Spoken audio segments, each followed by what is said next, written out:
evening. I think we'll go ahead and Joe Jennison, how are you? Welcome to the Iowa City Public Library and an Irving Weber Day program. Thank you so much for being here tonight. My name is Kara Logston. I'm the Adult Services Coordinator here at the library.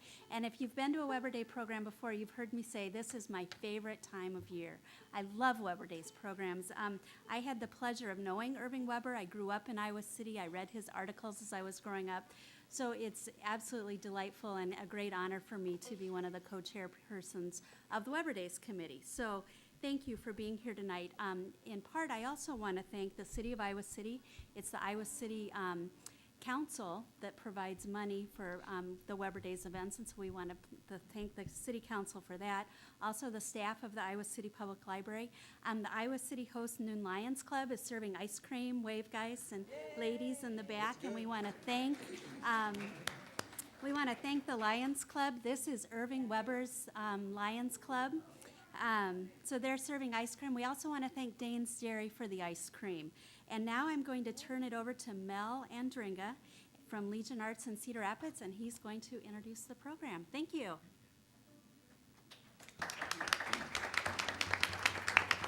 Thank you, Kara. Legion Arts, as some of you know, is the organization that runs CSPS, Art Center up in Cedar Rapids. And a couple of years ago, this program was started called Cultural Express by the Iowa Arts Council, and it's in their part of their folk life and traditions program. Ricky Saltzman's the director of it, and she identified a dozen different cultural traditions in Iowa that range from bluegrass and old-time music, and also to Laotian program, a Bosnian dance program, a program of celebrating Vietnamese Tet. There's African American gospel program, blues program. Anyway, just showing the diversity of different cultural traditions in Iowa. And we're happy to bring this evening's program to you. The Arts Council chooses the artists and does the negotiations with them, and then they turn to Legion Arts because of its experience dealing with artists and running a venue to try to organize these concerts and put them together. We could not do it without funding in part from the Iowa Arts Council, but also funding from some of the venues, and also funding from Diversity Focus, which is a organization in Cedar Rapids, which serves Eastern Iowa in particular. I'm going to introduce you just briefly to Abby Peterson from Diversity Focus.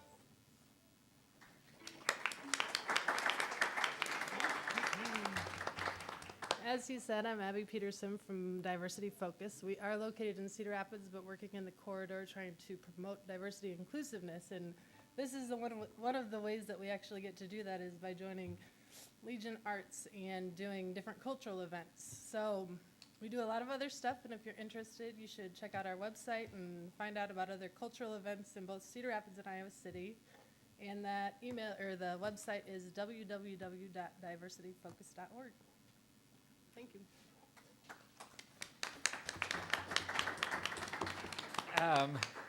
Sometimes it's hard to recognize that a tradition that seems as much a part of the mainstream culture in Iowa is in fact a unique cultural offering for a state to have. And in this evening, under the title Old Time Music High and Lonesome, we have several practitioners of a variety of kinds of music, bluegrass, folk, country, and even Irish music. And they're going to talk a little bit about their influences and specifically in response to any questions that you might have.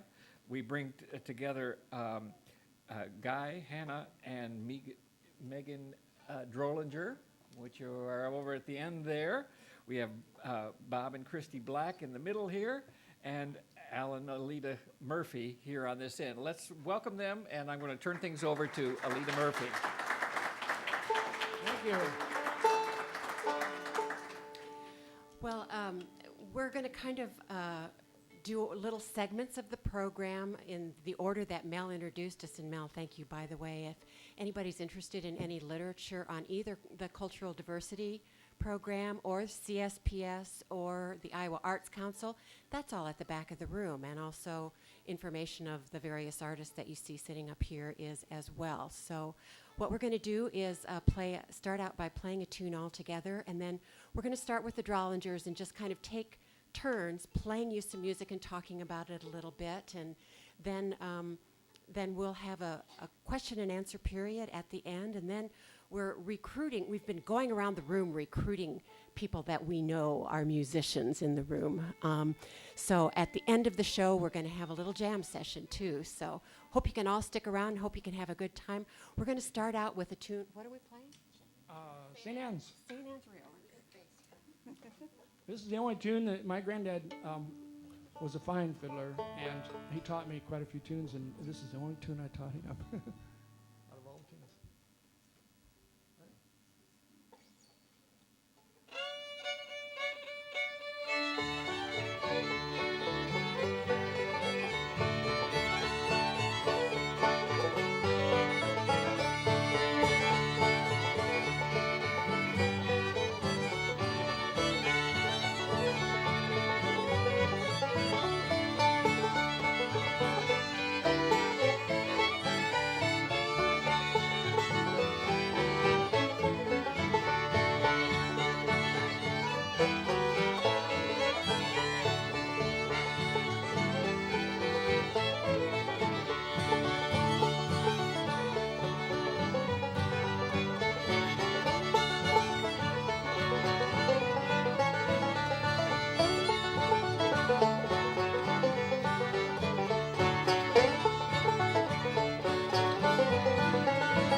Thank you very much.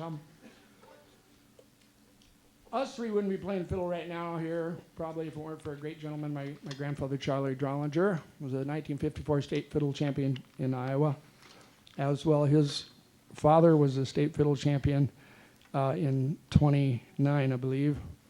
And I got third in the old timers division once. Let's not talk about that. Okay. But anyway, so my granddad teaching me to play guitar and banjo to back him up on fiddle tunes, and he always wanted me to play the fiddle, and it just seemed like a whole lot of hard work, which it is. And And I never really took it up until I saw Johnny Hartford play. He was tap dancing, playing some crooked Missouri tune, and just his whole body was just moving, and he just looked like he was under a spell. And I thought, man, that is cool. And so I went over and asked my granddad, it says, you know, can you show me how to play the fiddle? And so luckily, in the last few years of his life, I got a chance, you know, all the crazy things that were happening in the 1970s, need I say anymore? I had a chance at that time to actually settle down and spend some time with my grandfather, which was really a gift for me that it was worth $1 million. And he taught me a couple tunes, and some of the which we still play today, and we'll play one. Okay?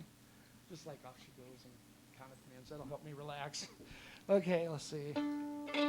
This is the first Irish fiddle tune I ever heard, and I heard Granddad play this when I was probably about, maybe -3. Hold it. False start. 1, 2, 3, go.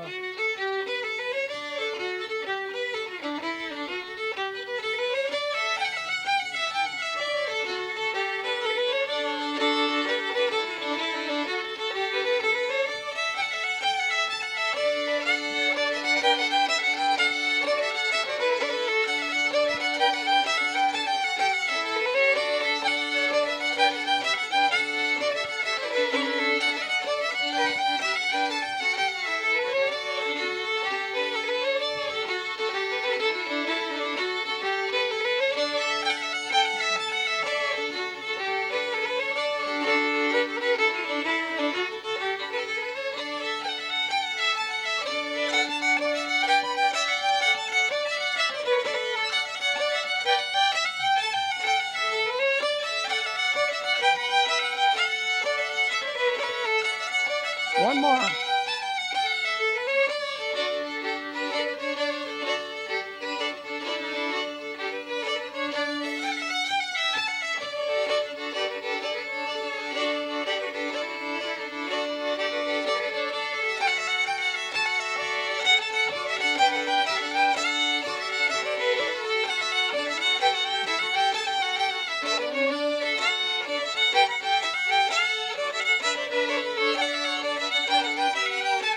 Tom.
Thank you very much, Alma. I taught Megan and Hannah everything they know on the violin.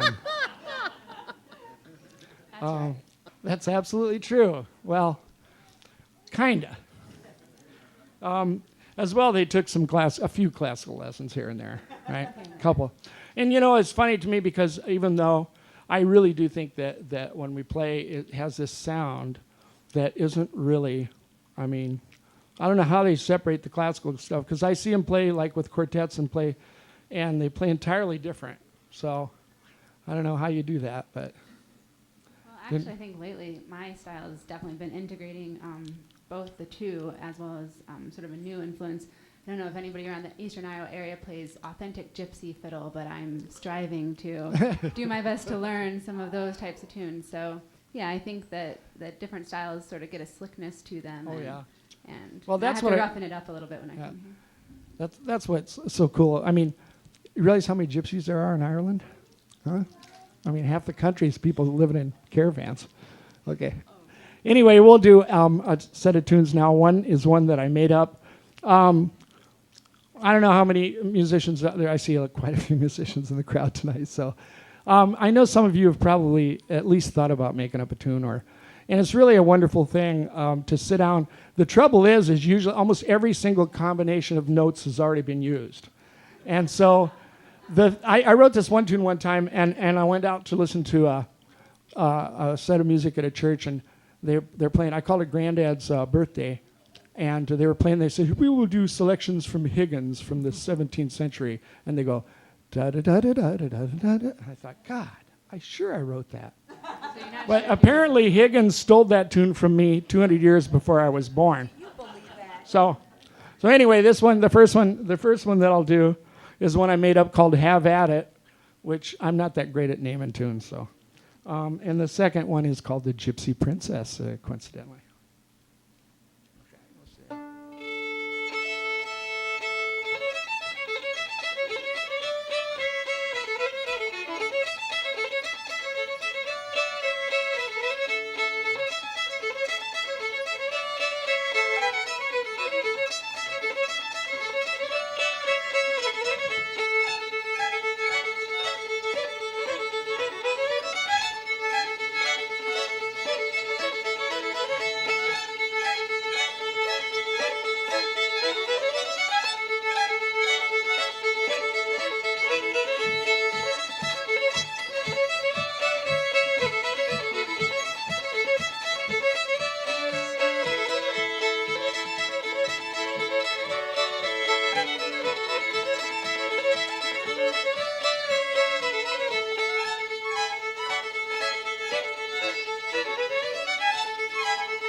Yeah.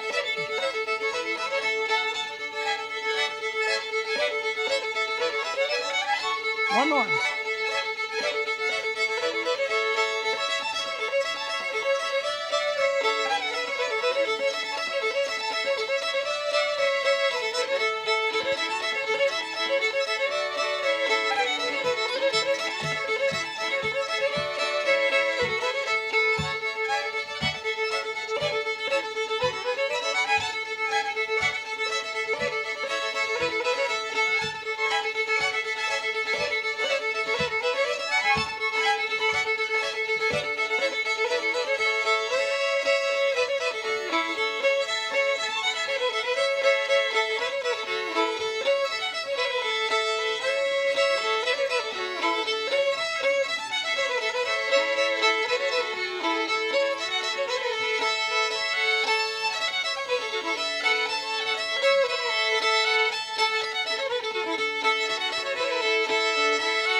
All right. Thank you very much.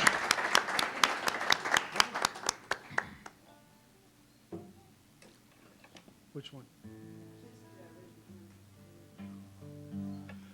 Can we do the waltz? Okay. There's other people, and names have been changed to protect the innocent, that played music in Iowa City down through the years. Family musicians, the Delaney's, a wonderful family full of musicians, played fiddle. Pete Delaney playing his fiddle, and Gary and Steve, and oh gosh, the Irving and Ernie Elam. I mean, family moved here from Kentucky, played the high and lonesome bluegrass like you never heard in your life. All those folks would love to be here right now, I'm sure. Inside of each of us, probably a little teeny bit, maybe they are. Who knows, huh? Okay, here's one that Gary Delaney wrote in honor of Mr. Al Murphy on the end of the chair over there. And Gary played this for me one time, and it just sounds so beautiful. I says, Gary, where'd you get that? What's that tune there? And he says, I wrote that for Al Murphy. I says, you're kidding me. You made that up? He says, yeah. I said, what do you call it? He says, I call it Murphy's Waltz. I thought, So anyway, living in Iowa City, I feel like that so many great musicians come to the university, are here a few years, and people that grew up around town here learning from each other, showing each other tunes and making stuff up. So we'll do Murphy's Waltz, and if you could join us, Al, we'll try this real pretty waltz written by Gary Delaney of Iowa City.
One more time, please.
Thank you. Thank you.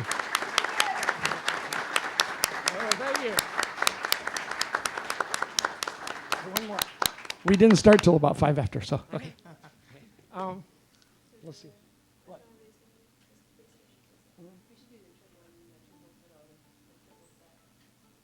Oh, okay. That sounds great.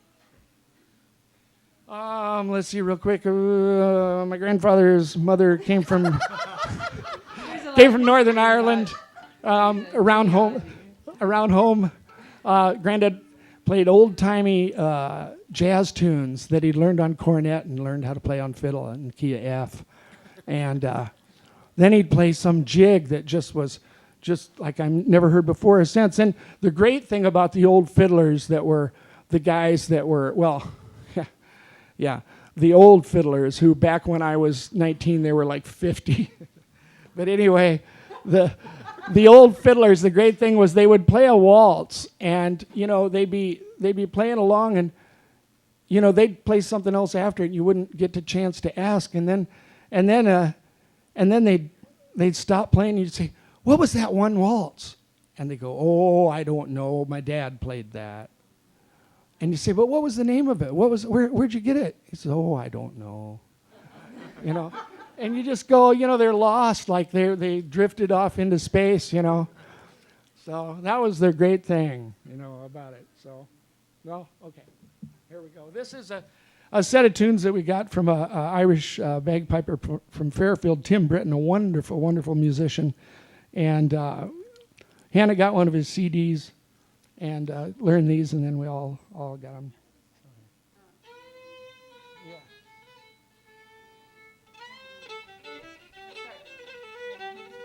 That one? Yeah. Okay.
One more.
Thank you. Thank you. Thank you. Guy, Hannah, and Megan Drollinger. Thank you, Guy, Thank you, Hannah, Bob. Megan. That's an example of some of the fine music that I've been exposed to for the past 30, 40 years. A lot of great fiddle players I've known down through the years, and guys right at the center of that group. And this fellow on the other end is also at the center of that group, Mr. Al Murphy. I first met Al in about 1970, and I started playing the banjo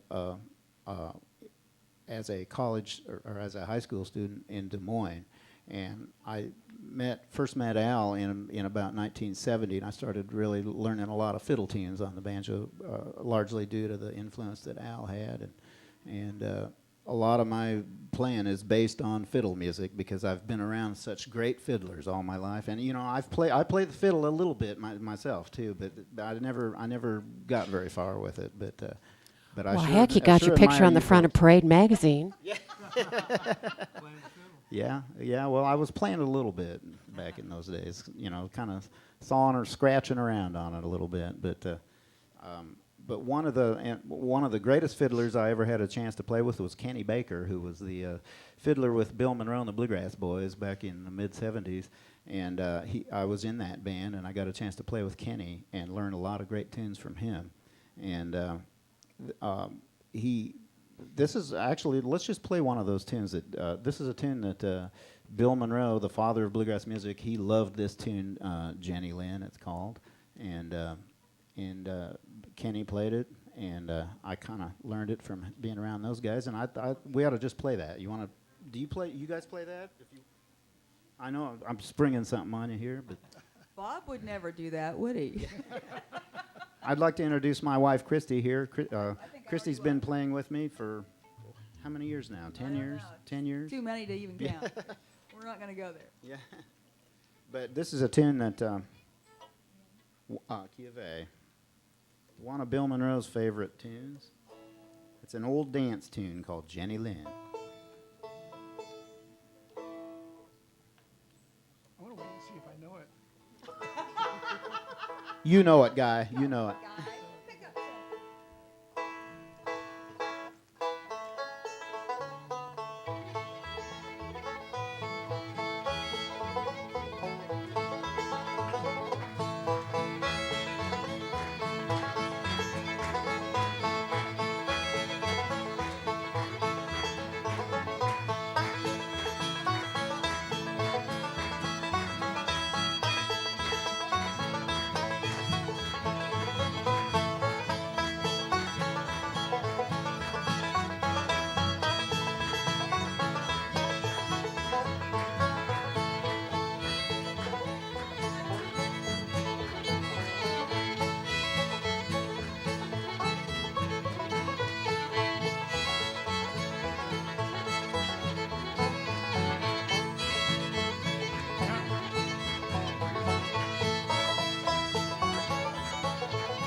Now that's pretty standard fiddle tune there that goes back a long ways. Southern fiddle tune, I believe. Anyway, as I said before, I was born in Des Moines and I grew up in Shenandoah, Iowa. My mother played the piano a little bit for church, played hymns on the piano, and she had me sitting at the keyboard once in a while and banging out a few tunes now and then. And I didn't really have all that much music in my immediate family. On my mother's side, back in the early part of the century, around 1910, they had the Pinckney Family Band, which was a five-piece band. All five brothers played, and but I sort of learned this music on my own. And the first stuff I heard was on record. And some of the first record albums that I bought were, I think the very first album I ever bought was Flat and Scruggs. And Where did you buy that, Bob? I bought it in Des Moines, at a store in Des Moines. What was the name of the store? Actually, it was Ardennes Shopping I Center. thought it was Piggly Wiggly. No, oh, that's right. Yeah, I see. that wasn't the first. The second album I bought. The second album I bought was a group called the Scottsville Squirrel Barkers, and I bought that album at the Hinky Dinky store in Des Moines. Dinky Dinky Piggly Wiggly. I mean, I don't know. But and they were a good band. And the mandolin player was Chris Hillman, who later became famous with the Desert Rose Band. He's a member of that group. And so I started off on listening to these albums, and they were good groups, sold on cheap albums in the Hinky Dinky store. And later on, I met some people around the Des Moines area that played this music. A guy named Steve Day, who lived out by Grimes, Iowa. He played the fiddle and mandolin, and he now lives down in Arkansas. And we had a little band called the Willow Creek Boys.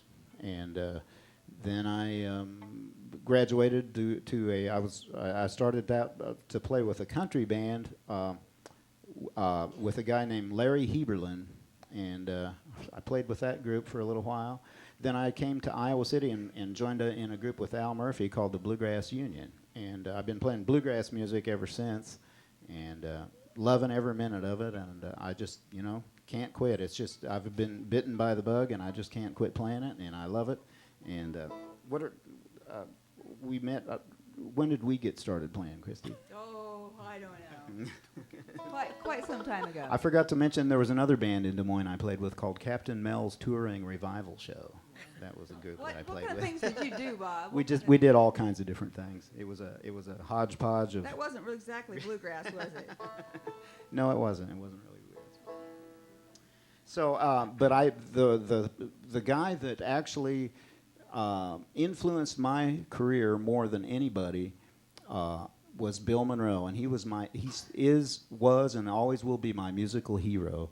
And I really have a love for Bill and a respect for Bill. There'll never be another one like him. And I still meet. He passed away in 1996, I believe. But I still meet people all over, everywhere I go. I was just out in California about a week ago, and a guy came up to me, and we were talking about Bill Monroe, and he said that he saw Bill one time out there, and there was only 12 people in the audience, and he said Bill Monroe came out there and played with his bluegrass boys, and they were all dressed up, and they had their hats on, and they played a show just like they were playing for thousands of people, he said, and they did an encore, they did 2 sets. And as this guy was telling me this story, tears started coming out of his eyes, and he started crying. And this is how much Bill Monroe means to the common people that loved his music, and that's the kind of people that Bill liked, and that's the reason why he's my hero. And you played for him? At what time was that? Yeah, I played for him in the mid-'70s, from 1974 through 1976. And I thought so much of him, and I had so much good stuff to say about him that I actually wrote a book about him. And the book is here in the library, too. So, anyway, Bill Monroe's music had a lot of different influences. And one of the influences that went into his bluegrass music is blues. And he met a guy named Arnold Schultz back in Kentucky. Just as an aside, the area of Kentucky where Bill Monroe was raised was also the place where Merle Travis came from, and also the place where Ike Everly came from, who was the father of the Everly Brothers. So all of these styles of music, Bill Monroe had a lot to do with the early Elvis Presley music, because Elvis recorded some of Bill's music. And so all of this came from the same area of Kentucky. So that was a real hotbed of music there that influenced the music all over the world. And anyway, one of the musics that he was influenced by was the blues. And so I'd like to play a blues tune that Bill Monroe wrote. Can I know what that is going to be? Well, I don't know. Do you want to do Sitting on Top of the World, or you want to do the Watson Blues? Watson Blues. Watson Blues, okay. This is a tune that Bill co-wrote with a guitar player from North Carolina by the name of Doc Watson, and he called it the Watson Blues. Yeah, you play it?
Thank you.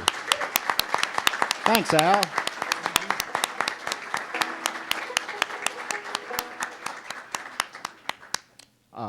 Kristie, you want to sing a Bill Monroe song? How about this is a song that Bill co-wrote with one of his band members back in the 1960s, and it's called The Angels of, I can't think of the name of it. It's in the key of B. It's in the key of B. Walls of Time. The Walls of Time. Play along, you guys. You can play this, I know, man. Can we do it the little bit Quicker. more lively? Okay. Attack? Okay, The Walls of Time.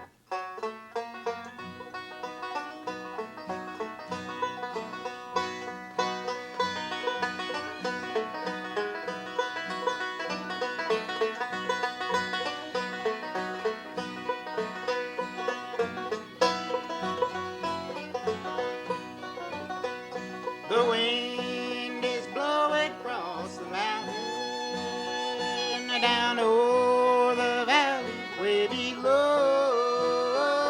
It's sweet, the grave of my darling. When I die, where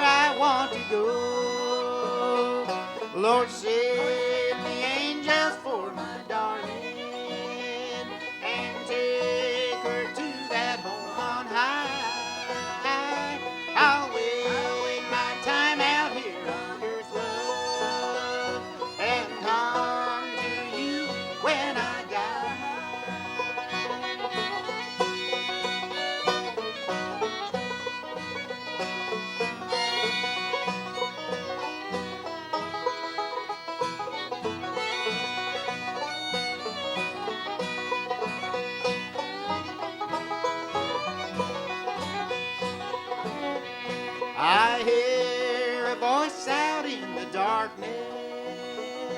It moans and whispers through the pine. I know it's my sweetheart calling. I can hear her through the walls of time. Lord, send the angels for my darling and take her to that home on high.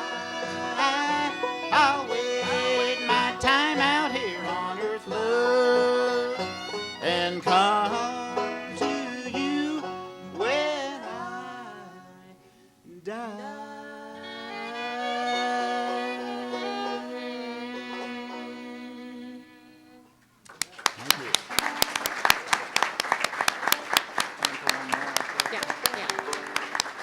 Thank you. Well, I have, I could say a lot more about bluegrass music and about Bill Monroe, but what I want to do right now, I got time for one more. I want to sing one for the kids here, and before they leave, and I'm going to send this out to the kids in the audience. And this is a song we wrote about a bird that you see a lot of here in the state of Iowa, hawks, and it's about hawks and the animals that they eat.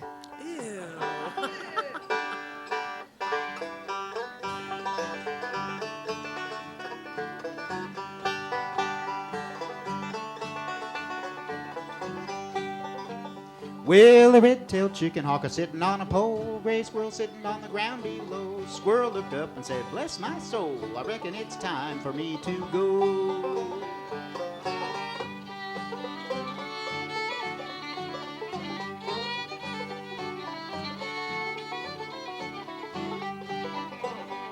Well, a hawk in the chicken house looking for a snack woke all the chickens from their afternoon nap. One less chicken now to feed our friends, and the rooster he's a crowing over one less hen.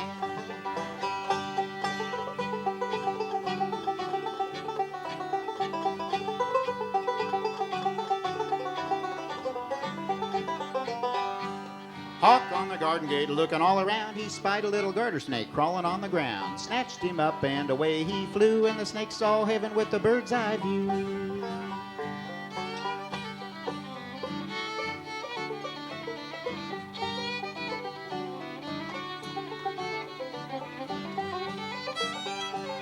Hawk on a hedge post looking kind of sly, little rabbit hiding in the weeds nearby. Hawk saw the rabbit and he did say, "You can run, little rabbit, but you can't get away."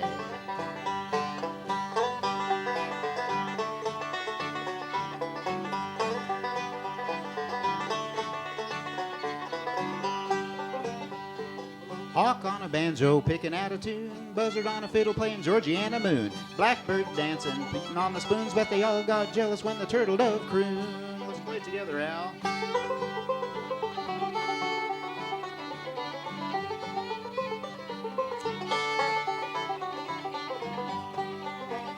Well, a red-tailed chicken hawk is sitting on a pole, gray squirrel sitting on the ground below. Squirrel looked up and said, "Bless my soul, I reckon it's time for me to go." Thank you.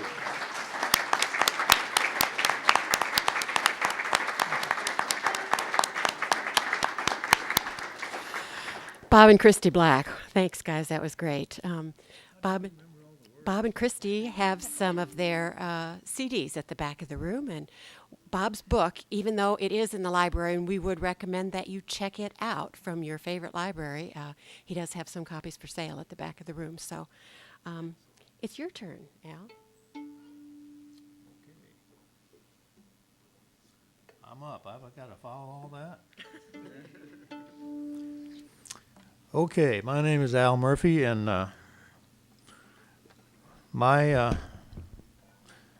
guess my biggest influence in playing music was my Uncle Leo. Leo was a fiddle player, and was my dad's brother. And they grew up around the Cosgrove area out west of town here. And it's a big Irish settlement out there, still is. And I could talk a long time about Leo Murphy and his kinfolk, but I think I'll just play some of the tunes that he played. one of his specialties was the Devil's Dream, and I used to think, man, if I could ever learn to play that, I'd really be good doing something. So it took me quite a while before I even tried to attempt it, but I can stagger through a little bit of it here.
Thank you. I added a few of those little licks in there myself, but that was Leo's number, one of his great numbers. And let's see, here's I thought he did an awful fine job on Turkey in the Straw. That's a tune that almost every fiddle player plays, but I was listening to an old tape of him today playing that, and I thought, wow, I forgot how good he really played that. So we'll try a little Turkey in the Straw.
Thank you. You want to sing one, Aleta? Yeah, I do.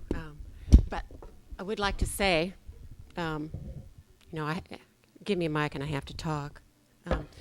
Alan learned a lot of tunes from his Uncle Leo, and he is passing on these tunes in that same manner.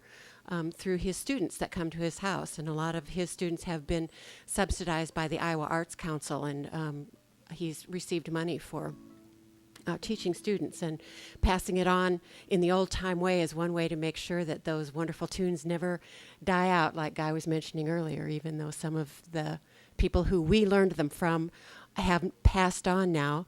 We turn around and we find that we are the old fiddlers. And so there you have it. So actually, we have one on our list that I don't want to do at all. I want to do something else. Is that all right? Yeah. I want to. You got the mic. I do, that's right. I want to do fiddle faddle. Okay. B or B flat? A. Key A, all right.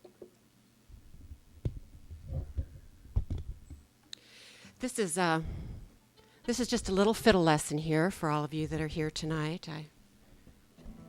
I don't play the fiddle as well as Alan does. In fact, I don't play the fiddle at all, but I do know how to tell you how to play it. So this is a tune all about that.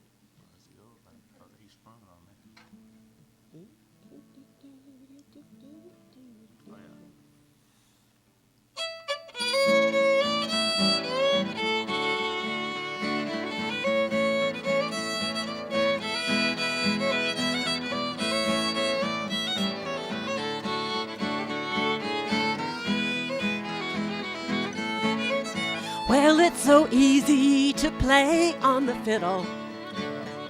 There's practically nothing to know.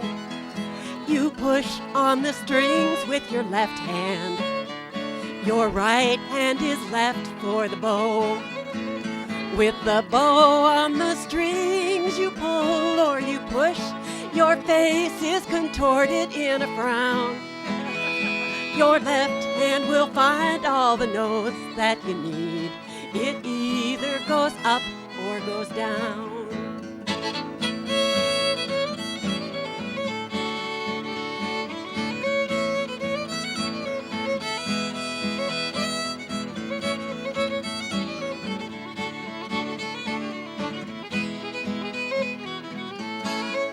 Well, you can play a simple tune or a hard one. The melody's easy to hear. If it's sharp, flat, or scruggs, don't you worry. Move your fingers just a little bit. With the bow on the strings, you pull or you push. Your face is contorted in a frown. Your left hand will find all the notes that you need. It either goes up or goes down.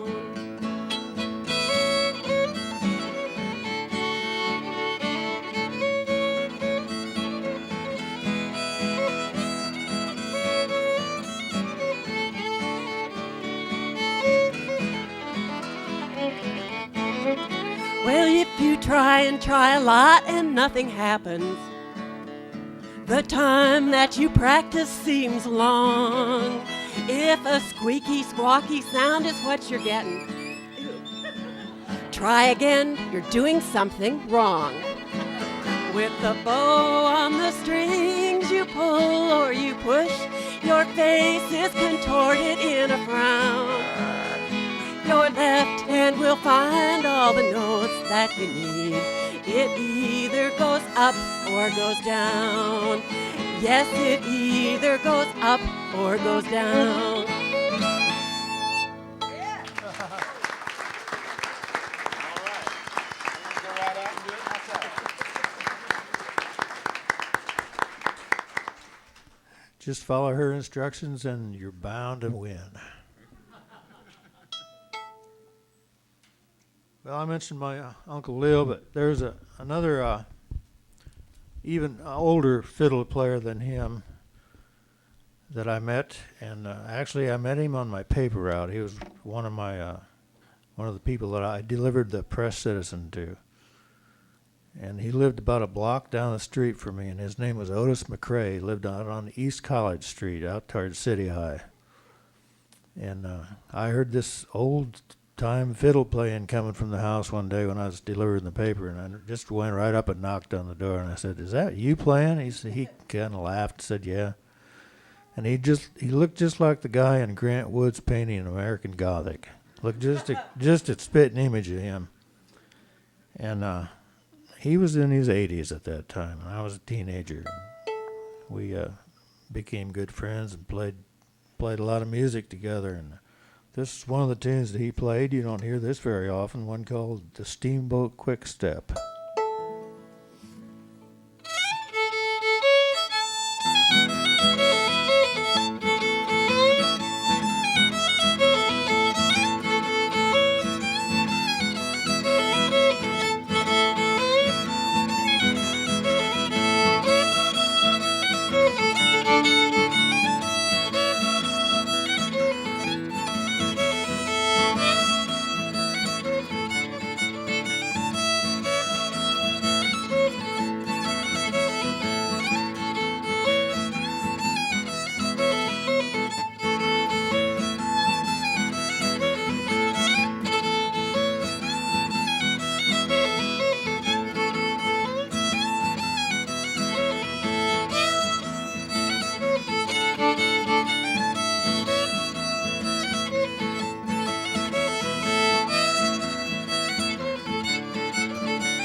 Thank you.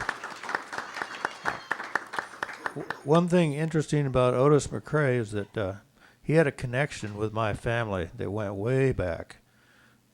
One day he was talking to me about my great-grandfather, and he knew him.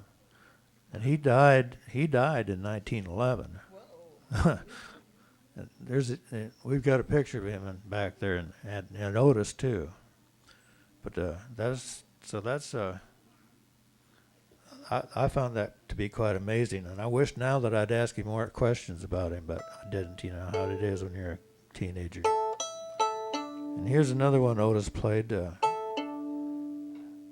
title doesn't sound like it'd be an old-time tune, but it is. It's one called Marching Down Broadway.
Thank you.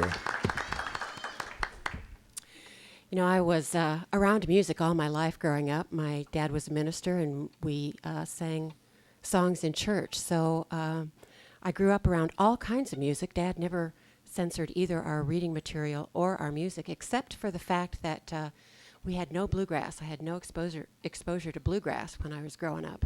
So I loved music, loved to sing, but the very first bluegrass I ever heard was when I was in college, went down to Bart's place. My sister Benita told me to go down to Bart's place. She said, there's this great band down there.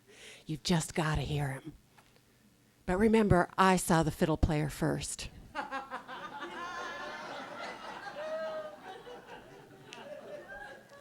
And actually, that was a bluegrass band that Bob and Alan were both in. And when I went to hear him, the hair on the back of my neck stood up. I just thought it was the greatest thing I'd ever heard in my entire life. And well, yeah. And you know what? I still think so. And it's that fiddle and banjo that just knocks my socks right off. And we're going to ask Bob and Al to, just the two of them, play a tune for you right now. What would you like to favor us with here, boys? Lafayette, and maybe a tune that we learned from Delbert Spray down in Missouri called Mag Brown. Play both of them.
Thank you.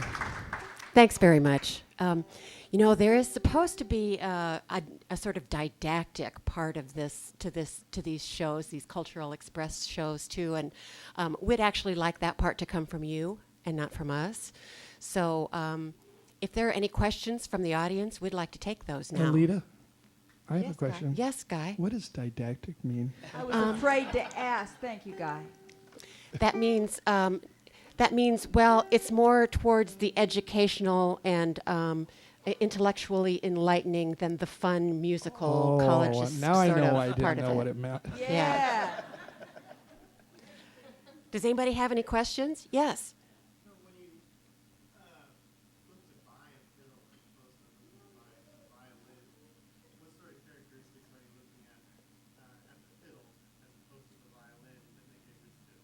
Now, I'm going to repeat that question into the mic because this is being recorded and I'm not sure the mic's picked that up. But the question, as I understand it, is when you're looking to buy a fiddle as opposed to buying a violin, what characteristics are you looking for in the instrument? Well, you know, there's a bunch of really pretty good jokes. Like, what's the difference between a fiddle and a violin? Somebody says, "Oh, a fiddle has a red neck." That's pretty good. You carry a fiddle in a tote sack. Yeah, right. But no, actually, both of these violins that Hannah and Megan play have been played, and as well as Al's fiddle. Each one of those instruments would be fine in a symphony. Probably The choice of strings is a little different, and then the bridge arch, the arching of a bridge on a real classical. We have this fellow in the Quad Cities, David Pope, who sets up our fiddles, and he likes to put this super round arch on the bridge so that you can get the pizzicato and all the real classical moves. But if you're gonna play for square dances, or you're gonna play tunes like 14 times through, you don't want to be going like this to get over to your G string or to your A string. So what they end up doing is they end up flattening the bridge just a slight bit in order to get a more fiddling tone and sound. But no, there is some exceptions where some fiddles might not have the tone that a classical player would want, but I'll tell you, just about every classical. I saw Stradivari a couple months ago, and man, it looked like it was just crying out for a fiddle tune. So, but what you're looking for, there's a dark, especially if you're a beginner. I do a little bit of wheeling and dealing instruments, and the dark tone I always thought was good for a beginner. If you have a bright, edgy tone on a fiddle, it's really great if you're an advanced player, because you can really control all those overtones and all that sharpness. But I think that in a beginner sense of the word, for a tone, you probably want more of a raspy, dark tone, so you can kind of dig in and learn a lot of moves before you have to be put on the spot or something, I guess. I don't know. So if I wanted to buy a fiddle, would I come to see you guys? You spoke? Well, you could, but there's a lot of places you can get good fiddles. There's Jim Rex out in Coralville. There's David Pope down in the Quad Cities. There's a lot of places. But yeah, I set about half of them up with the flat bridge and about half of them with an arch bridge, depending on which ones I'm going to show people. But it's just finding one that you're ready to play the rest of your life. Gee whiz, I can't remember how many fiddles I played on before I got to this one. I think I've had this fiddle. I bought it at a garage sale on Court Street. Man, to tell you, lately I've been taking it upstairs, putting it like right next to the bed. That's really funny. My wife says, "What are you doing bringing your fiddle up here?" I says, "I don't leave it downstairs." She says, "Why?" I said, "Well, I don't know. It hasn't quite made it into the bed though yet." Just give it time. Thank heavens. Other questions? I don't have a question, but I have a comment. I'm from Washington, D.C., and I grew up with Roy Clark and Jimmy Dean. A lot of they got all their start right here in Washington, D.C. with a small band. And Roy Clark's friend, his name, he just died last year. Those guys were really good. They're terrific. A lot of them played on Hero, I don't know that. But they were just fun to listen to. There's a lot of great music throughout the world. Yeah, And because that's true, we are really, really grateful to all of you for coming out and spending part of your evening with us. Thank you so much. And also, we'd like to thank the Iowa City Library, our public library, and we'd like to thank CSPS for sponsoring this program. We'd like to thank Cultural Diversity for coming out and being with us. We've got one tune. We're going to go out on a song that Guy actually wrote. He wrote this song for all of those musicians that he was talking about earlier that have left us. And then at the end, after that, feel free to go back and look at the posters and things that are at the back of the room. Do have some more ice cream, and I think we're going to have a little jam session with people in the audience who have their instruments. Once again, on behalf of the Drollingers, the Blacks, and the Murphys, thank you so much.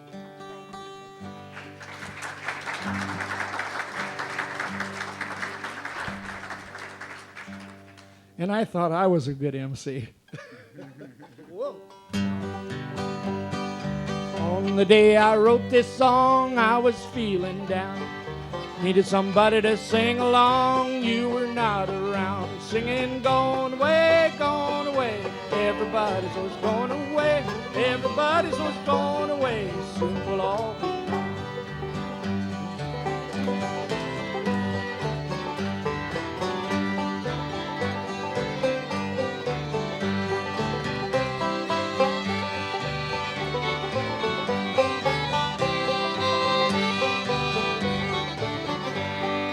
Love to hear the songs they sing, songs of yesterday. Listen to those banjos ring, hear the fiddles play. Singing singing, gone away, gone away. Everybody's was gone away, everybody's was gone away. Soon we'll all become fiddles.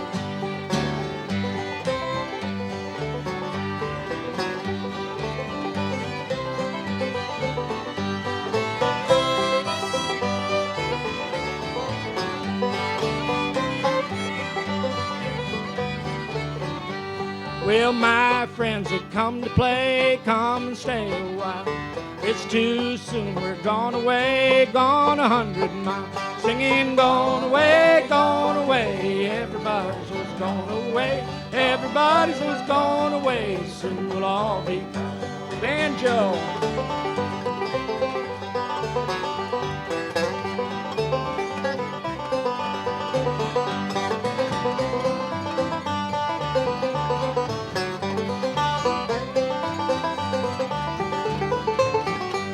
Well, on the day I wrote this song, I was feeling down. I needed somebody to sing along, year round and around. Singing, gone away, gone away. Everybody's was gone away, everybody's was gone away. Soon we'll all be gone. Singing, gone away, gone away. Everybody's was gone away, everybody's was gone away. Soon we'll all be gone. Soon we'll all be gone.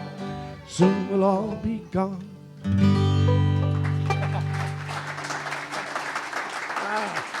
Thank you.